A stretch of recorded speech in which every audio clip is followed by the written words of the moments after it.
আসসালামু আলাইকুম ছোট্ট বন্ধুরা, আশা করি তোমরা সবাই ভালো আছো। আজকে আমি তোমাদের ব্যঞ্জন বর্ণ শিখাবো। চলো শুরু করি। বিসমিল্লাহির রহমানির রহিম। মহান আল্লাহর নামে শুরু করছি।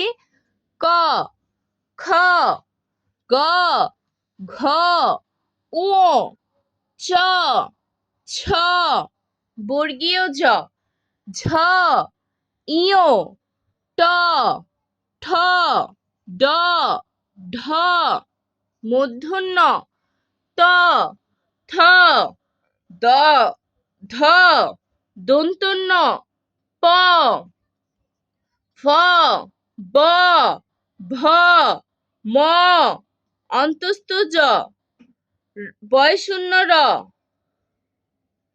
ল, তালব্য শ, মূর্ধন্য ষ, দন্ত স, হ, ডয়বিন্দু র, ঢয়বিন্দু র, অন্তস্থ খণ্ডত্ব উনস্বর বিসর্গ চন্দ্রবিন্দু।